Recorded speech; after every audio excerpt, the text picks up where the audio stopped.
जय हिंद जय बिहार। देखिए, केमिस्ट्री क्लास टेंथ का पार्ट 2 है अम्ल भस्म और लवण। केमिस्ट्री पार्ट 2 अम्ल भस्म और लवण, केमिस्ट्री 2 पार्ट। पहला प्रश्न है, अम्ल क्या है? उत्तर है, अम्ल का जलीय विलयन स्वाद में खट्टा होता है, नीले लिटमस पेपर को लाल कर देता है तथा धातु से अभिक्रिया कर हाइड्रोजन गैस मुक्त करता है। नंबर दूसरा है, क्षारक क्या है? क्षारक का जलीय विलयन स्वाद में कड़वा होता है, लाल लिटमस पत्र को नीला कर देता है तथा अम्ल को उदासीन कर लवण बनाता है। लवण क्या है? लवण अम्लों तथा भस्मों की अभिक्रिया से लवण तथा जल बनते हैं, जैसे HCl, NaOH, NaCl plus H2O। आर्हेनियम के आयनिक सिद्धांत के अनुसार अम्ल तथा भस्म की परिभाषा दें। अम्ल वह पदार्थ है जो जल में घुलकर H प्लस आयन देता है, जैसे HCl, H2SO4। भस्म वह पदार्थ है जो जल में घुलकर हाइड्रोक्साइड आयन यानी OH माइनस देता है, जैसे NaOH। नोट है, जल में विलेय भस्म को क्षार कहते हैं। अब देखिए, उदासीनीकरण अभिक्रिया क्या है? उदासीनीकरण अभिक्रिया अम्ल और भस्म की अभिक्रिया से लवण एवं जल बनते हैं। इस अभिक्रिया को ही उदासीनीकरण अभिक्रिया कहते हैं। इसमें वस्तुतः अम्ल के H प्लस आयन क्षार के आयन से संयोग कर H2O बनाता है। NaOH plus HCl, NaCl plus H2O, Na का प्लस आयन प्लस OH का माइनस आयन प्लस H का प्लस आयन प्लस Cl का माइनस आयन, इस तरह NaCl प्लस H2O बनाता है।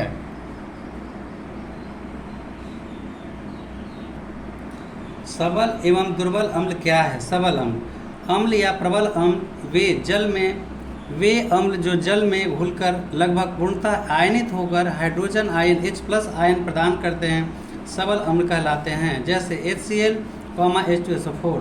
दुर्बल अम्ल वे अम्ल जो जल में घुलकर सिर्फ आंशिक रूप से ही आयनित होते हैं, पूर्णतः नहीं, दुर्बल अम्ल कहलाते हैं, जैसे H2CO3 कार्बोनिक अम्ल। सांद्र अम्ल और तनु अम्ल से क्या समझते हैं? सांद्र अम्ल जब विलयन में अम्ल की अधिक मात्रा उपलब्ध होती है तो उसे हम सांद्र अम्ल कहते हैं। तनु अम्ल जब विलयन में अम्ल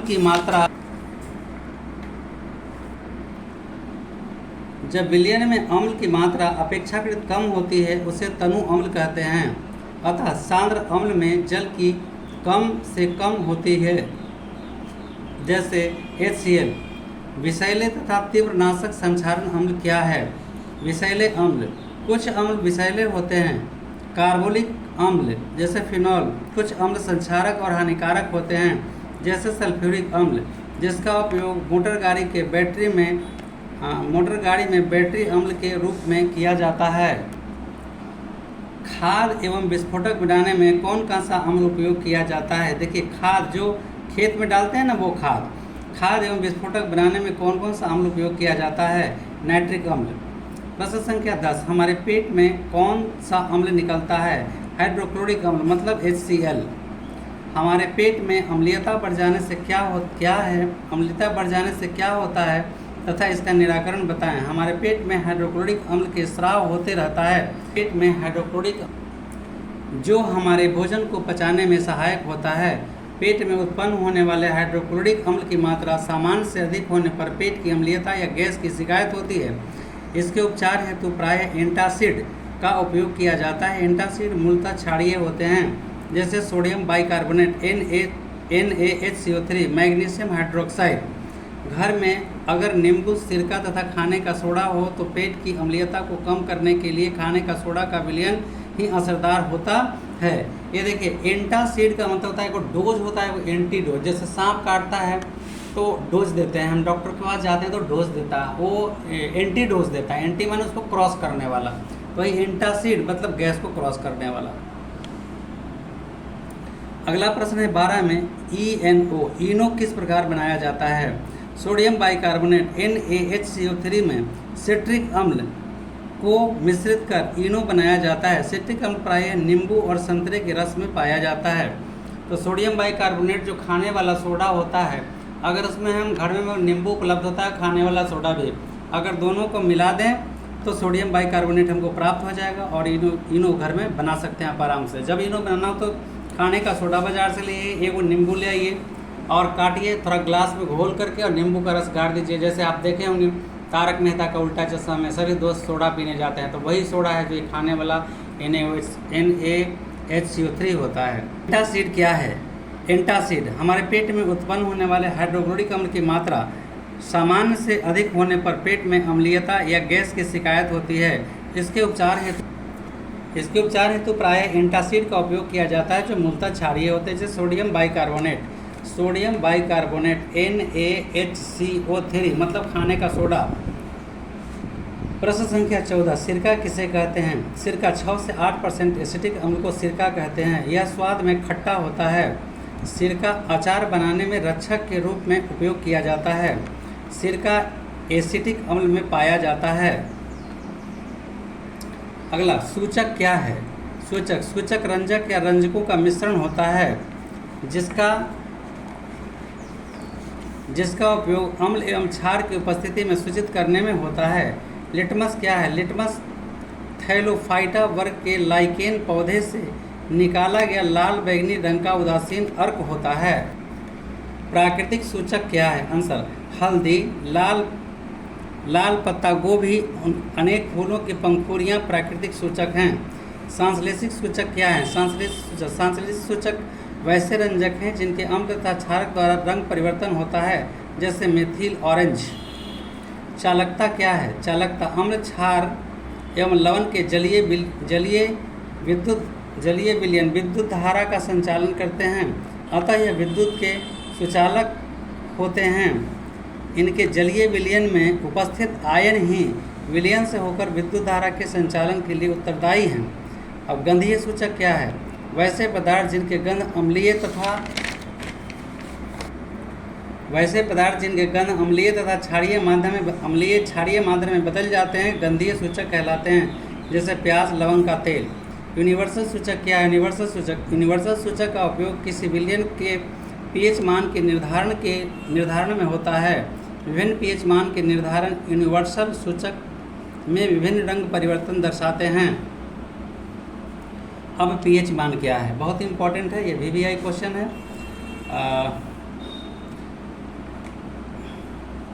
पीएच मान जल या किसी विलयन में उपस्थित H+ आयन की सांद्रता लघुगणक मापक्रम में व्यक्त किया जाता है, जिसे पीएच मान कहते हैं। किसी विलयन का पीएच मान pH बराबर 1/H+ होता है। शुद्ध जल का पीएच मान 7 होता है। उदासीन विलयन का शुद्ध जल का पीएच मान 7 होता है। उदासीन विलयन का भी पीएच मान 7 होता है।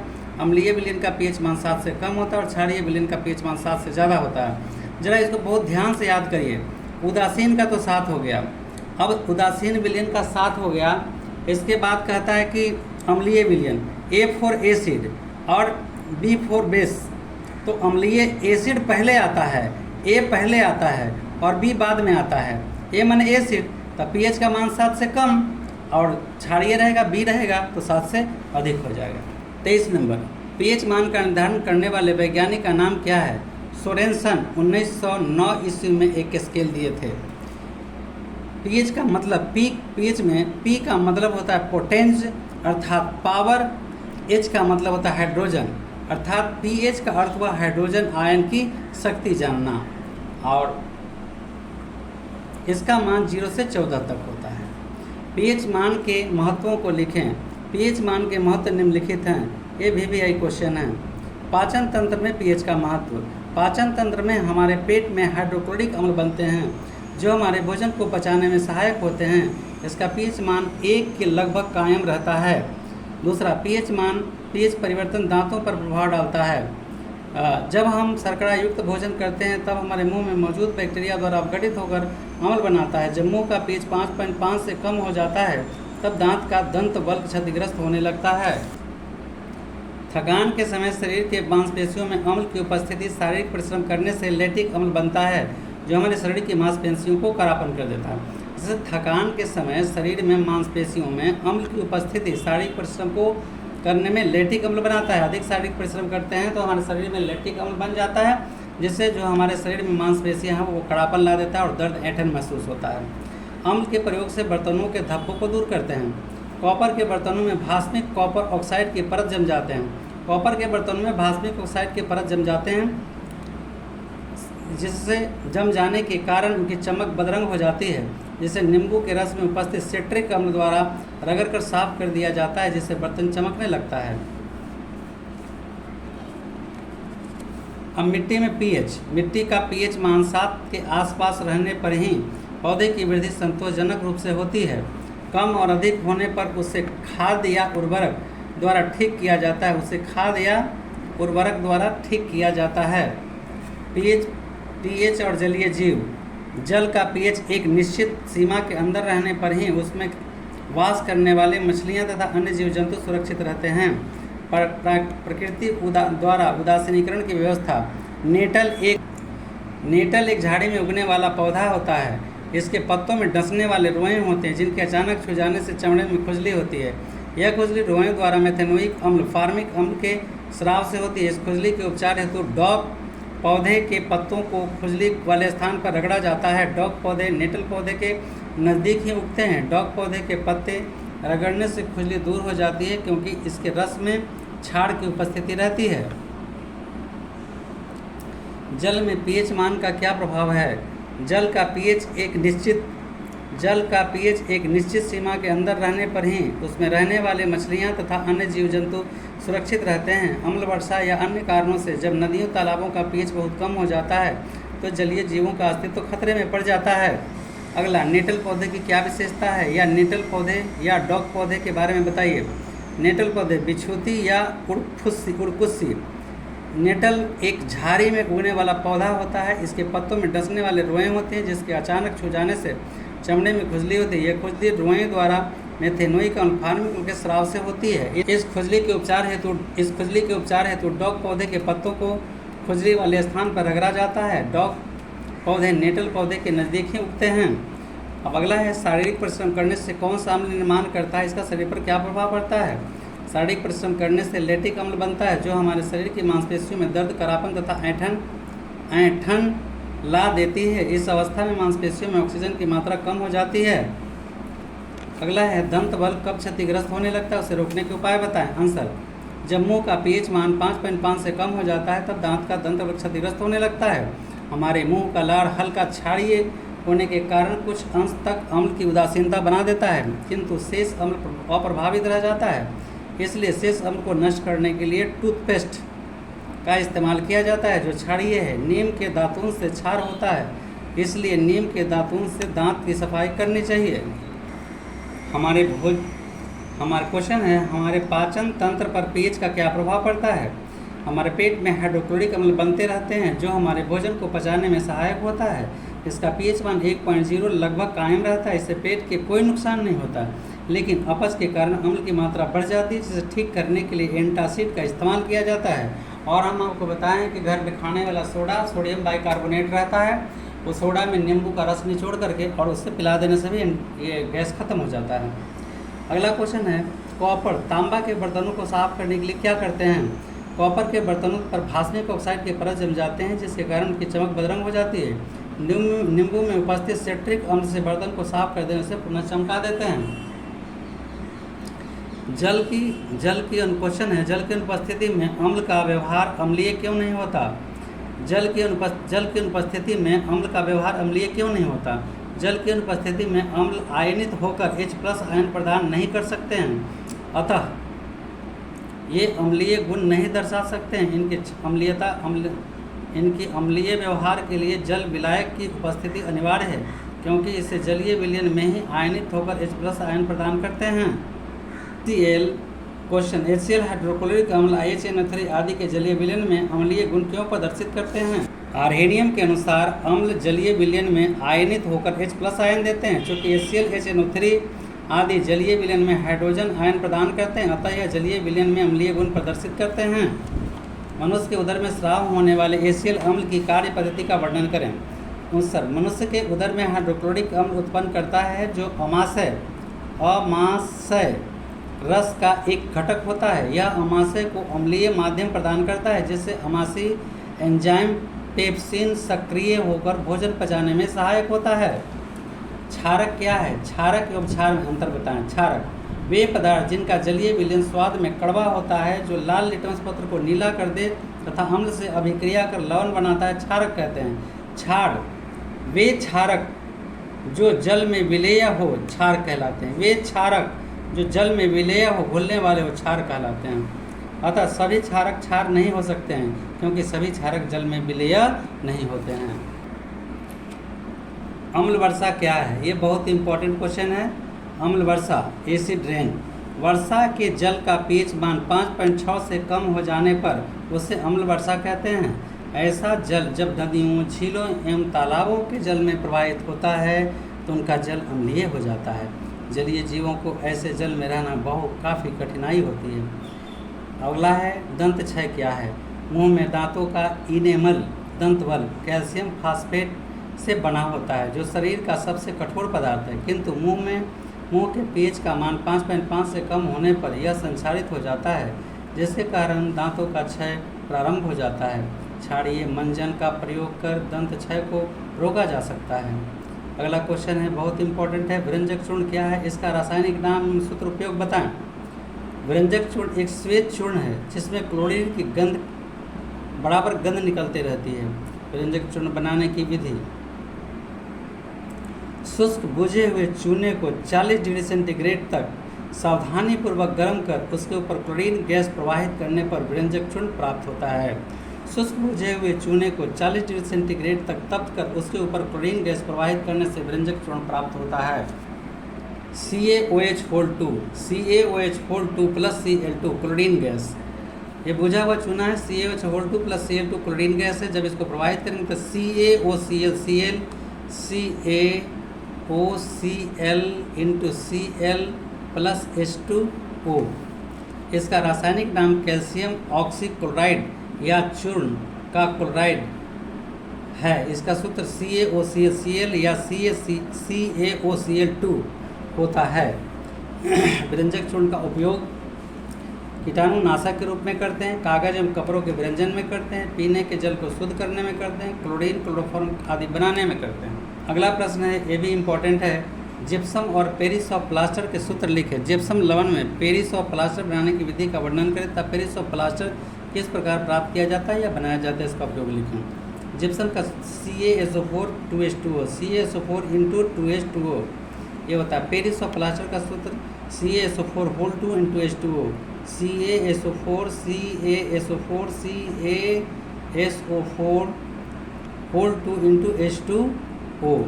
पेरिस ऑफ प्लास्टर कैल्शियम का एक यौगिक है। जिप्सम को 120 डिग्री सेंटीग्रेड तक सावधानीपूर्वक गर्म करने के फलस्वरूप plaster of Paris CaSO4 whole 2 into H2O बनता है। अब देखिए CaSO4 इंटू 2H2O को ब्रैकेट में लेके आगे 2 लगा देंगे, 120 डिग्री ताप तक गर्म करेंगे तो CaSO4 whole 2 into H2O plus 3H2O हमें यही व्यंजक चूर्ण जिप्सम प्राप्त हो जाएगा। पेरिस ऑफ प्लास्टर के उपयोग निम्नलिखित हैं। इसका उपयोग मूर्ति बनाने में किया जाता है। इसका उपयोग शल्य चिकित्सा में टूटी हुई हड्डियों को बैठाने एवं जोड़ने में के पट्टियों के रूप में भी किया जाता है। अगला प्रश्न है, यदि प्लास्टर ऑफ पेरिस बनाने में ताप अगर बढ़ने दिया जाए तो क्या होगा? यदि पेरिस ऑफ प्लास्टर में 120 से ताप बढ़ जाने पर 150 के आसपास पेरिस ऑफ प्लास्टर डेड हो जाता है, अर्थात मृत हो जाता है, जिससे मृत दुग्ध प्लास्टर या मृत जरित प्लास्टर प्राप्त होता है, अपने जमने के गुण को खो देता है। अगला प्रश्न है, सोडियम कार्बोनेट या खाने वाले सोडा या सोडियम हाइड्रोजन कार्बोनेट क्या है, यह किस प्रकार बनाया जाता है? NaHCO3। उत्तर है सोडियम बाइकार्बोनेट मतलब NaHCO3 को खाने वाला सोडा भी कहते हैं। इसे प्रायः अमोनिया सोडा विधि या साल्वे विधि द्वारा तैयार किया जाता है। इसका सिद्धांत: अमोनिया गैस से संतृप्त सोडियम क्लोराइड के संतृप्त जलीय विलयन में कार्बन डाइऑक्साइड गैस प्रवाहित करने के फलस्वरूप सोडियम बाइकार्बोनेट प्राप्त होता है। NaCl plus H2O plus Cl2 plus NH3 NH4Cl plus NaCO3 यही आपका सोडियम बाइकार्बोनेट। सोडियम बाइकार्बोनेट का उपयोग बताएं। नंबर 1, बेकिंग पाउडर बनाने में। दूसरा है सोडियम बाइकार्बोनेट पेट की अम्लीयता को कम करने की औषधि है। एंटासिड के रूप में प्रयोग किया जाता है। NaHCO3 इसका उपयोग निशामक यंत्र के रूप में भी किया जाता है। रसोई घर में खाना के सोडा का उपयोग खास्ता व्यंजन बनाने में किया जाता है। कभी कभी इसका उपयोग खाना जल्दी पकाने के लिए भी किया जाता है। मतलब कभी कभी कारीगर को अगर दाल वगैरह नहीं सिसता है या मटर वगैरह, तो क्या करता है ना, फटाक से उसको डाल देता है सोडा को, खाने वाला सोडा को, जिससे वो जल्दी गल जाता है। अगला है बेकिंग पाउडर का उपयोग पावरोटी या केक बनाने में क्यों किया जाता है? बेकिंग पाउडर खाने का सोडा NaSCO3 तथा टार्टिक अम्ल का मिश्रण होता है। पावरोटी अथवा केक बनाने के समय जब बेकिंग पाउडर के गीले आटे को मिलाकर गर्म किया जाता है तो निम्न अभिक्रिया NaSCO3 plus H plus CO2 plus H2O plus sodium tartaric अम्ल केक के मुलायम, इस अभिक्रिया द्वारा CO2 पावरोटी अथवा केक को मुलायम एवं स्पंजी बनाने में सहायक होता है। यदि बेकिंग पाउडर में टार्टिक अम्ल नहीं हो तो केक स्वाद में कड़वा हो जाएगा, खाने लायक नहीं बचेगा। तो सोडियम बाइकार्बोनेट में टार्टिक अम्ल मिलाया जाता है। टार्टिक अम्ल किस चीज़ में मिलता है? शायद इमली में मिलता है। अब अग्निशामक यंत्र की व्याख्या करें। देखिए यही अग्निशामक यंत्र है, ठीक है। अब पहले क्या होता था कि इसमें ये बोतल होता था, इसमें एसिड H2SO4, लेकिन आजकल तो अलग क्वालिटी का आ गया है। अब इस गुंडी को पटक दिया जाता था, इससे बोतल फूट जाता था। इसमें NaHCO3 सोडियम बाइकार्बोनेट यहाँ अम्ल से अभिक्रिया करके इससे देखिए गैस निकालता था कार्बन डाइऑक्साइड, और आग के चारों तरफ फैला देने से आग बुझ जाती थी। लेकिन आजकल तो ऐसा आता है कि हैंडल होता है, ऐसा चाँपते हैं हैंडल को और उससे तुरंत यहाँ से लिक्विड ये जो है सोडियम H2SO4 निकलता है, इसमें मिक्स होता है और गैस बनना शुरू हो जाता है और आग के चारों तरफ फैला देते हैं और गैस बुझ जाता है। तो ये चित्र देखिए, अब इसका व्याख्या देखिए। सोडियम बाइकार्बोनेट का अग्निशामक यंत्र में उपयोग किया जाता है। इस अग्निशामक यंत्र में सोडियम बाइकार्बोनेट तथा H2SO4 रहते हैं। आग लगने पर इस यंत्र की NaHCO3 घुंडी पर दाब डाला जाता है, जिसमें NaHCO3 तथा H2SO4 संपर्क में आते हैं। आग में आकर CO2 गैस बनाते हैं और आग के चारों तरफ फैला दिया जाता है, जिससे आग पूर्णतः बुझ जाती है। यहाँ चित्र दे दिए हैं, चित्र आपको दिखा दिए। यहाँ चित्र हम दिखा दिए हैं। यह गैस तेजी से बाहर निकलकर आग को बुझा देती है। अग्निशामक यंत्र में निम्न अभिक्रिया होती है: 2NaHCO3 plus H2SO4 Na2SO4 plus 2H2O plus 2CO2। अगला क्वेश्चन है, आपकी मम्मी खास्ता बनाते समय कौन सा रासायनिक पाउडर प्रयोग करती है? मेरी मम्मी खास्ता बनाने के लिए खाने वाला सोडा अर्थात सोडियम बाइकार्बोनेट NaSCO3 का उपयोग करती है। धोने वाला सोडा या धोबिया सोडा या सोडियम कार्बोनेट कैसे प्राप्त किया जाता है? इसका स्रोत होता है Na2CO3 10H2O। सोडियम कार्बोनेट या धोने का सोडा प्रायः अमोनिया सोडा विधि द्वारा या साल्वी विधि द्वारा तैयार किया जाता है। सिद्धांत: अमोनिया गैस से संतृप्त सोडियम क्लोराइड के संतृप्त जलीय विलयन में कार्बन डाइऑक्साइड गैस प्रवाहित करने पर सोडियम कार्बोनेट प्राप्त हो जाता है, जैसे NaCl plus H2O, CO2, NH3, NH4Cl plus NaHCO3, NH4Cl और NaHCO3। अब सोडियम बाइकार्बोनेट को गर्म करके सोडियम कार्बोनेट प्राप्त किया जाता है, जैसे 2NaHCO3। यहाँ हीट देंगे, गर्म करेंगे, Na2CO3 plus CO2 plus H2O। यही हुआ सोडियम कार्बोनेट, धोने का सोडा। सोडियम कार्बोनेट के रवाकरण से धोने का सोडा Na2CO3 या Na2CO3 × 10H2O प्राप्त होता है। चूँकि इसके एक अणु में जल के 10 अणु रहते हैं, इसलिए इसे सोडियम कार्बोनेट डेकाहाइड्रेट भी कहा जाता है। सोडियम कार्बोनेट के उपयोग निम्नलिखित है: कपड़ा आदि धोने में इसका उपयोग होता है। यह प्रयोगशाला में अभिकर्मक के रूप में व्यवहार किया जाता है। कांच, कागज, साबुन के उत्पादन में भी इसका उपयोग होता है। जल का अस्थायी खड़ापन दूर करने के लिए भी इसका उपयोग होता है। उत्फूलन की क्रिया क्या है? आंसर: कुछ लवणों के रवों को वायु में खुला छोड़ देने पर वे रवाकरण के जल के अणुओं को खो देता है तथा विशिष्ट आकृति खोकर स्वयं चूर्ण में बदल जाता है। यह क्रिया उत्फूलन कहलाती है। जैसे धोने वाला सोडा Na2CO3 × 10H2O अपने रवाकरण के जल के अणुओं को त्याग कर स्वयं चूर्ण में परिवर्तित हो जाता है। Na2CO3 × 10H2O Na2CO3 H2O plus 9H2O इसी को त्याग देता है तो शुष्क के एकदम भुरभुरा हो जाता है। 46, आश्रित जल चालक नहीं होता जबकि वर्षा जल विद्युत का चालक होता है, क्यों? किसी द्रव्य से होकर विद्युत धारा चालक के सिरे के लिए उसमें आयनों की उपस्थिति जरूरी है। अब शुद्ध आश्वित जल में आयन उपस्थित नहीं रहते हैं, अतः यह विद्युत का चालक नहीं होता है। जबकि वर्षा जल में हवा की उपस्थिति में नाइट्रोजन तथा गंधक के अम्लीय ऑक्साइडों के घुले रहने से जल में अम्लीयता आ जाता है, जिसके कारण आयनों का निर्माण हो जाता है और यह विद्युत का चालक हो जाता है। अगला प्रश्न है, अमाशय रस का पीएच मान 1 से 3 के बीच होता है, तो बताएं अल्पपित्त अम्लीय है या क्षार? अल्पपित्त अम्लीय होता है। अगला प्रश्न है, अल्पपित्त का पीएच मान 1 से 3 के बीच किस पदार्थ के कारण होता है? अल्पपित्त का पीएच मान 1 से 3 के बीच हाइड्रोक्लोरिक अम्ल के कारण होता है। हाइड्रोक्लोरिक अम्ल के कारण होता है। अगला सवाल है, खारा जल को शुद्ध बनाने के लिए सोडियम कार्बोनेट का उपयोग किस प्रकार किया जाता है? खारा जल के Ca2+ आयन और Mg2+ आयन रहते हैं। इस जल में सोडियम कार्बोनेट मिलने पर जल के Ca+2 और Mg+2 आयन क्रमशः Ca+2 और CO2-2 CaCO3 बनाते हैं और छेप को छानकर पृथक कर लेते हैं और खारा जल शुद्ध मृदु हो जाता है, मीठा हो जाता है। अगला क्वेश्चन है, एक दूध वाला ताजे दूध में थोड़ा बेकिंग सोडा मिला देता है, तो क्यों? आंसर, उसके पीएच मान में क्या परिवर्तन होता है? वह क्षारीय रहेगा या क्या? उत्तर, दूध में थोड़ा बेकिंग सोडा मिलाने से दूध का पीएच बढ़ जाता है, अतः दूध क्षारीय हो जाता है। इस दूध से दही बनना क्यों कठिन होता है?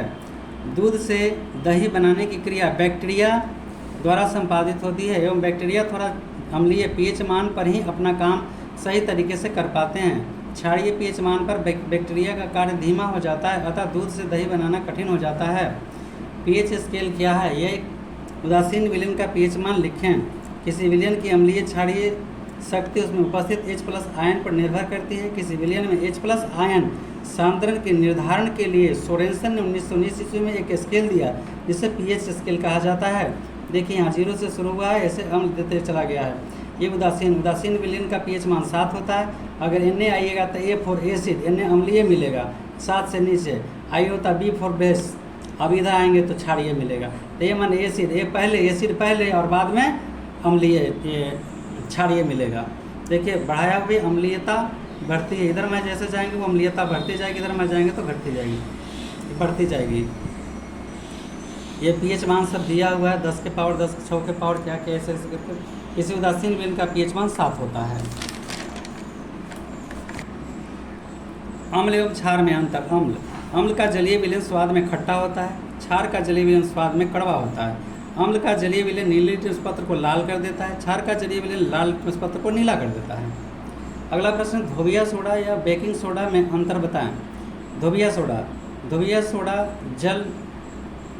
जल योजित लवण है, बेकिंग सोडा अनाद्र लवण है। धोबिया सोडा सामान्य लवण है, बेकिंग सोडा क्षारीय लवण है। अगला क्वेश्चन है, लाल लिटमस पत्र की सहायता से 3 विभिन्न परखनलियों में रखे अशुद्ध जल अम्ल और क्षार का परख कैसे करेंगे? शुद्ध जल। चलिए, लिटमस पत्र को बारी बारी से तीनों परखनलियों में डालेंगे। क्षार लाल लिटमस पत्र को नीला कर देगा। अब इस नीले लिटमस पत्र को बारी बारी से दोनों परखनलियों में डालेंगे। अम्ल नीले लिटमस पत्र को लाल कर देगा। अशुद्ध जल पर कोई भी लिटमस पत्र का प्रभाव नहीं पड़ेगा। अगला है, जल की उपस्थिति में जल का व्यवहार अम्लीय क्यों नहीं होता है? जल की उपस्थिति में जल का व्यवहार अम्लीय क्यों नहीं होता है? जल की अनुपस्थिति में अम्ल आयनित होकर H+ आयन प्रदान नहीं कर सकते हैं, अतः ये अम्लीय गुण नहीं दर्शा सकते। इनके अम्लीय व्यवहार के लिए जल विलायक की उपस्थिति अनिवार्य है, क्योंकि वे जलीय विलयन में ही आयनित होकर H+ आयन प्रदान करते हैं। विद्युत अपघट क्या है? विद्युत अपघट क्या है? सभी अम्ल भस्म तथा लवण के जलीय विलयन विद्युत का संचालन करते हैं, जिन्हें हम विद्युत अपघट कहते हैं, जैसे हाइड्रोक्लोरिक अम्ल। विद्युत अनपघट क्या है? विद्युत अनपघट ऐसे यौगिक कि विद्युत का संचालन नहीं करते हैं, विद्युत अनपघट कहलाते हैं, जैसे यूरिया अल्कोहल। नोट, समुद्री जल से 95% नमक प्राप्त होता है, जिसका सूत्र NaCl सोडियम क्लोराइड होता है। और बाकी लेसन जो बचा हुआ है वो हम बहुत जल्द आपको देंगे। अच्छे से तैयारी करिए, मेहनत करिए। जय हिंद, जय बिहार। बहुत सारी शुभकामनाएं आप सभी।